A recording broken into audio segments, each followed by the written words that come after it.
Mutual Broadcasting System presents The Mysterious Traveler.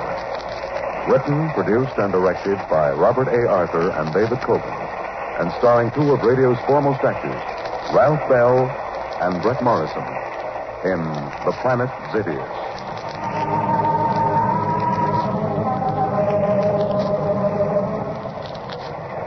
This is The Mysterious Traveler, inviting you to join me on another journey into the realm of the strange and the terrifying. I hope you will enjoy the trip, that it will thrill you a little and chill you a little. So settle back, get a good grip on your nerves, and be comfortable, if you can, as I retell a story which so many listeners have asked to hear again. It's the story I call The Planet Zevius.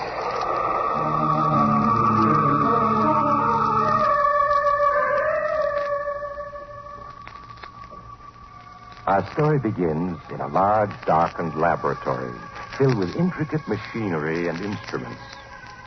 A half-dozen engineers are seated before control panels which run the length of the laboratory, while two small, slender men stand in the middle of the room looking up at a large screen.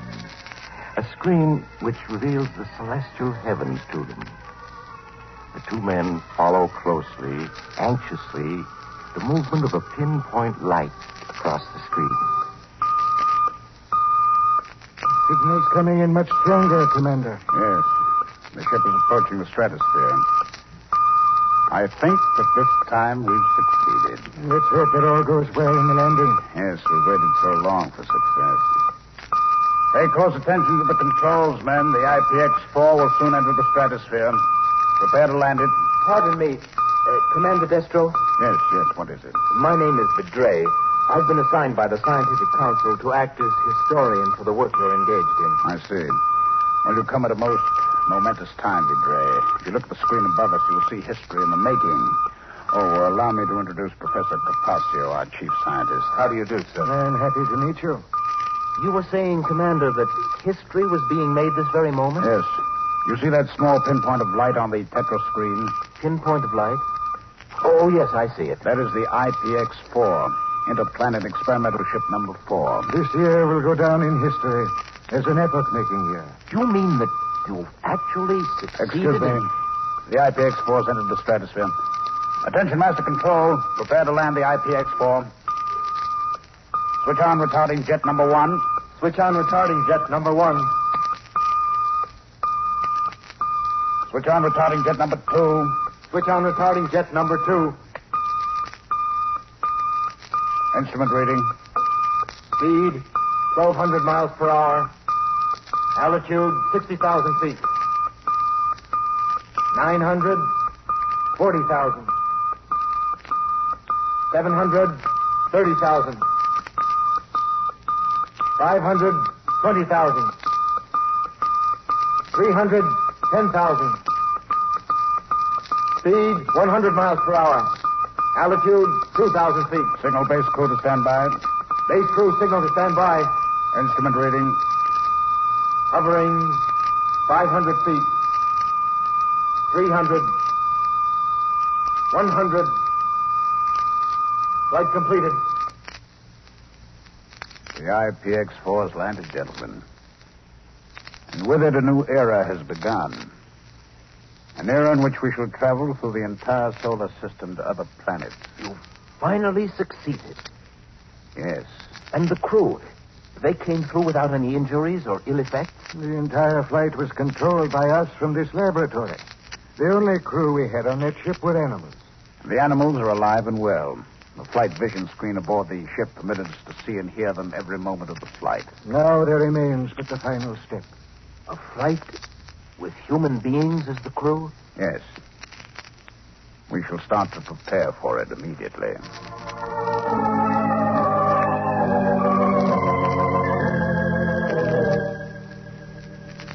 Ready for flight, sir. The crew are at their stations. Thank you. Professor, why don't you show our young friend through the ship while I have a last-minute conference with my officers? Of course, Commander. Come along, Vidray. You'll be more than interested. Well, thank you. I should like to see the rest of the ship. Well, as you probably gathered, this is the fuel room. Mm-hmm. Well, on the deck below are the nuclear propulsion engines. Watch your head. Oh, yeah. Now, this is the crew's quarters. And beneath it are storage quarters for ship supplies and equipment. It's strange, Professor, but from the outside, the IPX-4 seems so much larger than from in here. Well, that's easy enough to explain, Vidre. You'll see the IPX-4 is a hull within a hull, and this is the inner hull. Oh, I see. And it's the outer hull that protects it. Yes. To break through the field of gravitation of this planet, we must achieve a speed of 20,000 miles per hour. At that speed, friction creates great heat on the outer hull. Heat which we, fortunately, won't feel in this hull. I understand. Is this the control room? Yes. Now, don't be overawed by these hundreds of controls and instruments. In time, you'll come to understand them all.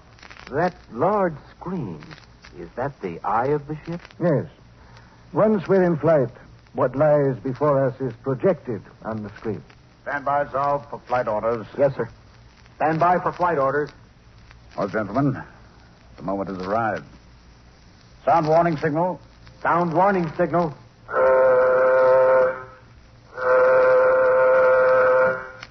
Switch on flight vision screen. Switch on flight vision screen. Establish contact with base. Establish contact with base. Cut in nuclear jet number 1. Cut in nuclear jet number 1. We're taking off, Vidre. Cut in nuclear jet number 2.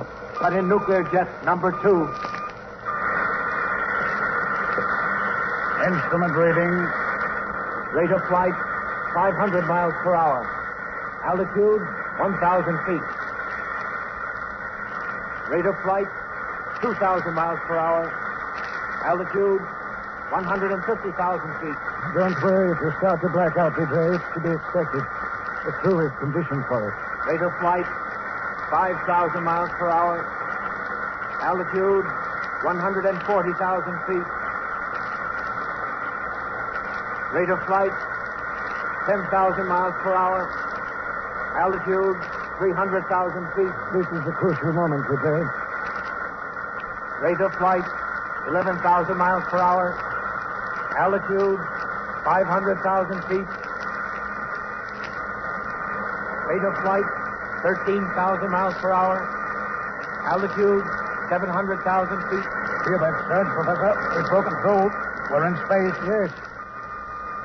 Rate of flight, 24,000 miles per hour. Flight distance covered, 2,000 miles. We've made it, Professor. With each minute of flight, our speed accelerates. Yes. We should soon reach our maximum speed of 50,000 miles per hour. Rate of flight, 30,000 miles per hour. Flight distance covered, 3,000 miles. Take over, Zal. Yes, sir. What's the matter with Vidre? Did he black out? Yes. He wasn't conditioned for the flight. Oh, he'll be all right in a few minutes. When he is, bring him into the chart room. I'll be plotting our course.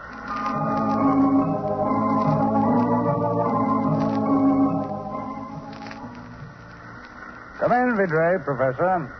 How do you feel, Vidre? I'm all right now, sir. Have a seat. Thank you. I've just been plotting our course to the planet Zevius. Zevius, sir? Why Zevius? It isn't the nearest planet. Well, that's quite true, Vidre. But through the use of a spectrometer, we've been able to determine that Zevius can support human life. The composition of the air on that planet isn't much different from our own. The air of our planet contains 22.8% oxygen and 77% nitrogen, and traces of other gases. And Zevius? On Zevius, the oxygen content is 20.5%, a little less than our own. The nitrogen content is 79%. Well, we shouldn't have too much difficulty breathing on Zevius. I'm afraid I'm not too familiar with Zevius. How does it compare with our planet in other respects? Well, 3/4 of Zevius seems to be water. The land is divided into 2 continents. Very much like our own planet. Yes. The circumference is approximately 28,000 miles. 300 years ago, our astronomers noted huge explosions on Zevius. For a time, they thought it was disintegrating. But it didn't. Yes, and since those huge explosions 300 years ago, there have been no additional ones. Professor, do you think there might be human life on Zevius? Oh, it's quite possible, Vidre. We should reach Zevius in 60 days. Perhaps, then, Vidre, we shall have the answer.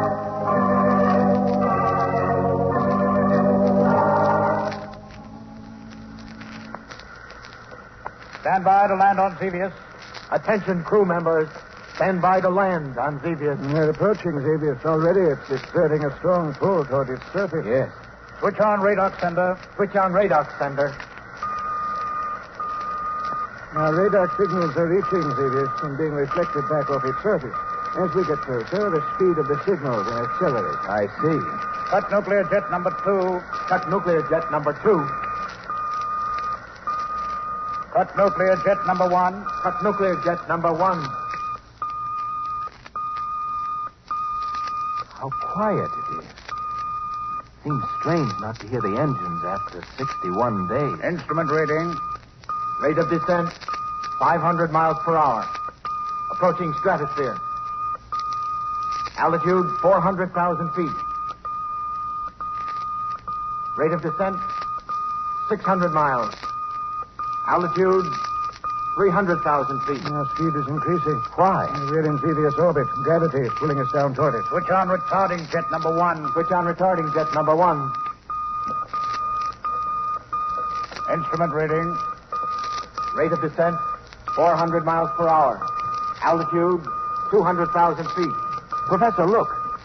You can clearly make out Zevius' surface now. 300 miles. Yes. Altitude, Yes, we're near the coast of one of the continents.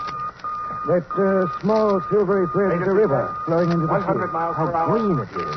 Altitude. Zevius has plant life, just like our own planet. Yes, that river's quite a large one. Far larger than any we have. Hovering only 50,000 feet. Commander's evidently going to land near that mountain overlooking the river. It's rather hilly country. Yes. 800. Too bad darkness is falling. 600. 400. 200. 100. Flight completed. We've landed. Cut retarding jet number 1. Cut retarding jet number 1. Cut radar sender. Cut radar sender. Well, gentlemen, we've done it.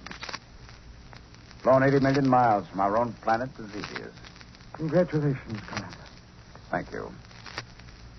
Well, it's already grown dark. We'll wait until morning before leaving the ship. Meanwhile, Professor, I suggest you make extensive tests of the air on Zevius. We can't be too careful. Quite agree. I'll proceed at once, Commander. You'll have a full report by morning.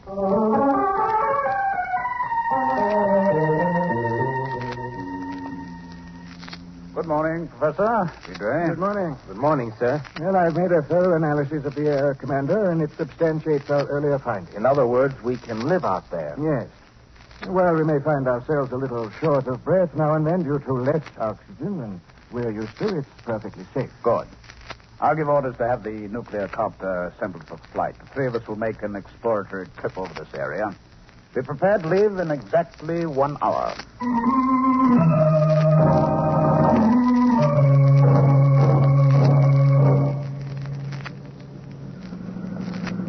We're ready for takeoff. I suggest you fasten your safety belts, gentlemen. Of course. I'm ready. Stand clear. We'll rise straight up and have a look around. Look. We're high enough now to see the river. It's enormous. Yes. I should estimate it to be at least, a mile in width. Seems to flow into that bay and then out to sea. Professor, look. To your left, across the river. What are you pointing to? All I see are trees and greenery. We'll wait till we rise a little higher. Yes. That greenery is growing on top of immense ruins. You see them, don't you, Commander? Yes, I think you're right, Vidre. Apparently it's an island. Yes, it is. Let's fly over and have a look. The island itself doesn't seem to be very large. Oh, yes, I see the ruins now. And they're barely discernible under the growth of trees and grass that covers it. Well, where are you going to land, Commander? We'll put down on that huge ruin directly ahead. From it, we'll have a good view of the entire island.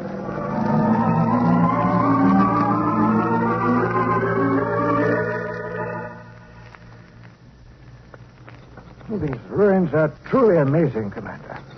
Thousands and thousands of buildings and dwellings covered by trees and grass.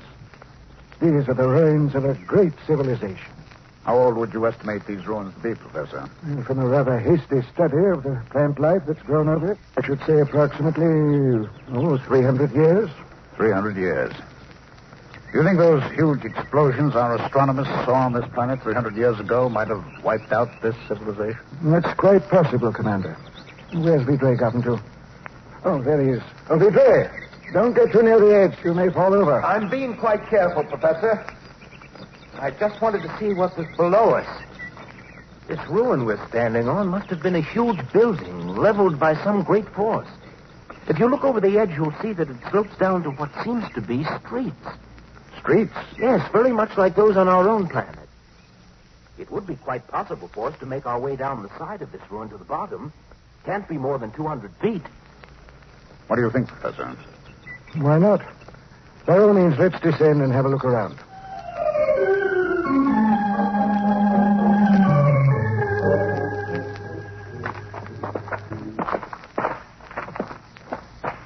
Well, we only have a few more feet.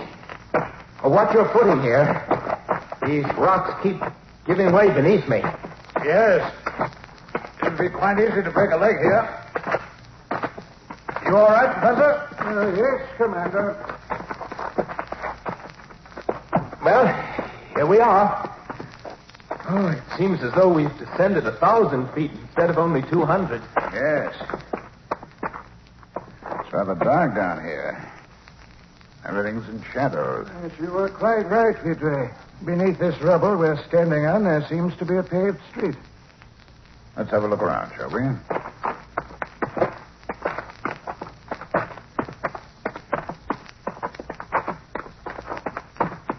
Look at those ruins.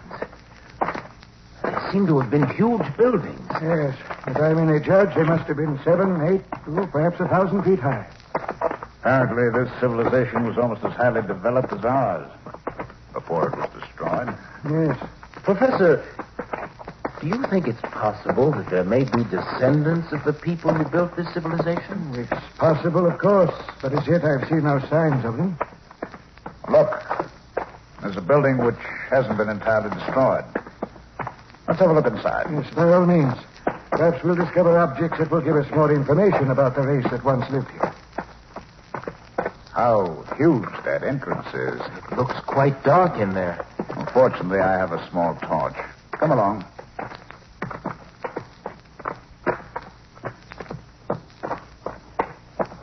Look at the size of this chamber. Why, the ceiling is at least 40 feet high. Professor, this building must have been an institution, a library. Look at the thousands of books lying on the floor, simply rotting away. Yes, you're right. Look at this book, Professor. It's about twice the size of our own. Yes. It's too bad it's been exposed to the elements. Pages are yellow. The printing is all but faded. Here's another one on the floor. It's a much larger book and bound in some sort of animal skin. Let me see it. Yes, this is in much better condition. We shall take it back to the ship, Vidre. See if one of our scientists can decipher the language it's printed in. Professor, would you come here for a minute? Oh, yes, of course. Look. These ashes on the floor. Looks like the remains of a fire. Yes, you're right. It appears to be only a few weeks old.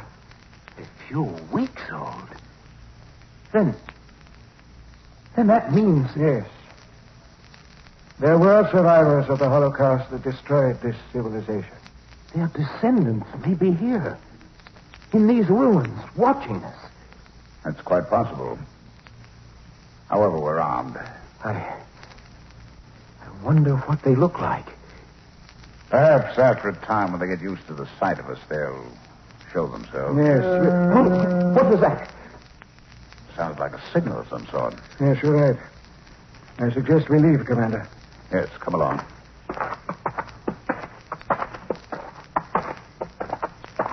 feels good to get out of that dark chamber. There it is again. Only much closer. There's no need to get alarmed, Vidra. If we only knew what they look like. I dare say we frighten them as much as they do us. I think we're being followed.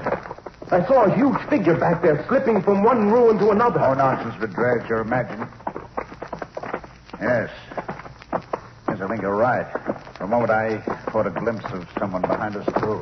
Well, we're almost at the foot of the ruin which we descended. We haven't much further to go. Perhaps we ought to fire our weapons as a warning. No. They'd surely take it as a threatening gesture. We don't want to do that. Yes, well, here we are. Let's not waste any time climbing to the top.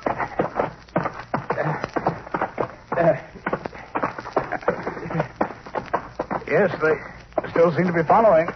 Now and then I can make out a shadowy figure. It's almost impossible to tell what they look like. They cling to the shadows. They seem enormous. Much larger than ourselves. Mustn't let your imagination run away with you. It's amazing how much faster we're going up than when we came down. We're almost at the top. I have a feeling they won't try to climb this ruin after us. Evidently, they don't like daylight. Here we are. Professor, look out! That was close. What was it? I threw some sort of weapon at you. Oh, it's nothing but a long, round pole with a sharp piece of metal on the end. It's a spear. We have them in our museums. It's the weapon of a primitive tribe. Then they must be little more than savages. Yes. And I don't think they'll come after us, but I suggest we take off and return to the ship.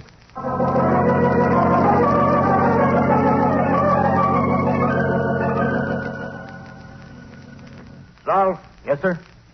I don't expect any trouble, but turn on the radar system for protection. If anyone approaches the ship, the alarm will go off. Yes, sir. Why are you so fascinated by that spear, Vidra? You've been examining it for 10 minutes now. But it's just that... Well, it's an enigma, Commander. We find the ruins of a great civilization. Huge buildings, dwellings, streets. A city that must have had 4 or 5 million people. What happened to them? We can only surmise, Vidre. Perhaps it was a violent quake, a gigantic tidal wave, or some other huge force that all but wiped them out. And this spear... Could it have been hurled by a descendant of that great race that built all that? Yes, it's quite likely. But look at this spear. The man who threw it was little more than a savage. Perhaps the wheel of evolution has slowly turned to its starting point. It's difficult to say. The alarm. Someone's broken through the radar system. All crew members, attention. Report to stations. Switch on radar screen. Switch on radar screen. It's too bad night has fallen. Screen reveals nothing but shadowy trees. Yes. What's that? Sounds very much like spears bouncing off the hull. Yes, we're being attacked. One of those spears can certainly do us no harm. Commander, look at the radar screen. It's a huge figure. It's hard to make out. He's carrying a burning torch. Yes. South. Yes, sir. If that figure carrying that torch attempts to approach, fire on him with a ray beam. Yes, sir. Look, he's running towards us. Yes, he's out to set the ship on fire. Look how huge he is. He's simply gigantic. Yes, sure is. South, fire. Yes, sir. He's down. Only a few yards from the ship. Yes. He doesn't seem to be dead. I can see him moving. A burst from a ray beam would have killed any of us. It only seems to have wounded him. South. Yes, sir. Order a party of 6 men to go out and bring that monster in here. Yes, sir, at once.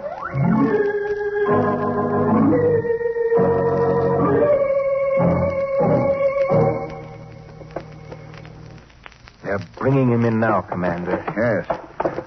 Bring him over here, man. He's much too big for the bed. All right, lie him down on the floor. Good. That's it. He's dying. I'm afraid there's nothing we can do for him. He's trying to say something. If we only knew his language.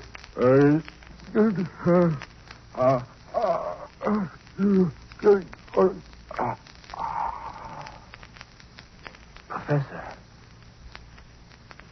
He's dead. Too bad.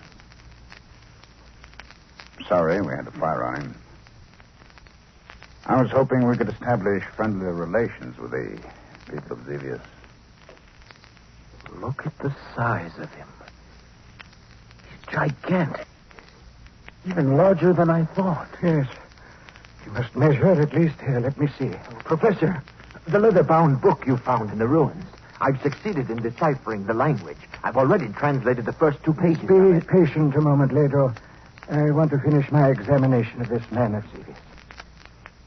It's amazing. Simply amazing. This book you found is apparently the key to their civilization. As soon as I've translated the rest of it, I'm sure we'll have a... This man of Zevius, I should say he weighs at least 200 pounds. And as for his height, he's at least 6 feet 1. 6 feet 1? Why, that would make him almost twice as tall as we are. Yes. But that isn't all.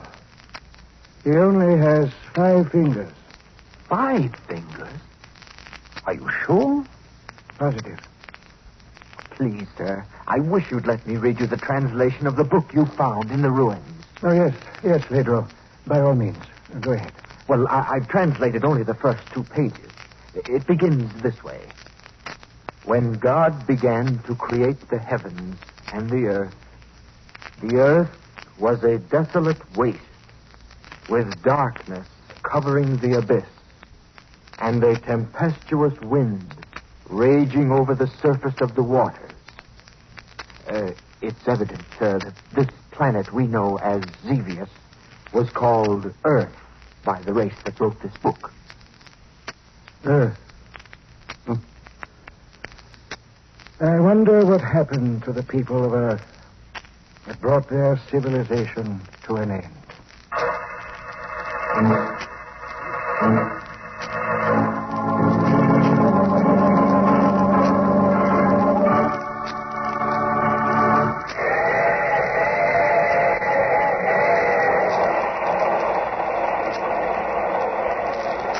This is the mysterious traveler again. Did you enjoy our little visit to the planet Zevius, or better known to us as Earth? What's that, madam? You don't like the sort of civilization being destroyed?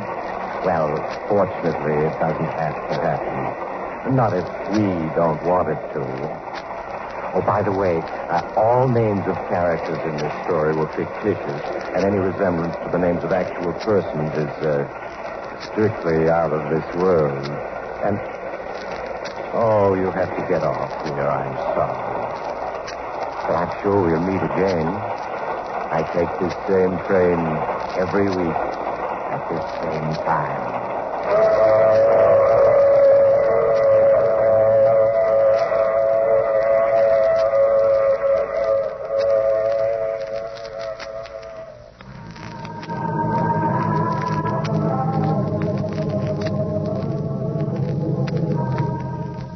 You have just heard The Mysterious Traveler with Maurice Tarplin in the title role. Others in our cast were Ralph Bell, Larry Haynes, and Lawson Zerby. All characters in this story were fictitious. Any resemblance to the names of actual persons living or dead was purely coincidental. Original music composed and played by Al Finelli. Bill Tompkins speaking. This is the Mutual Broadcasting System.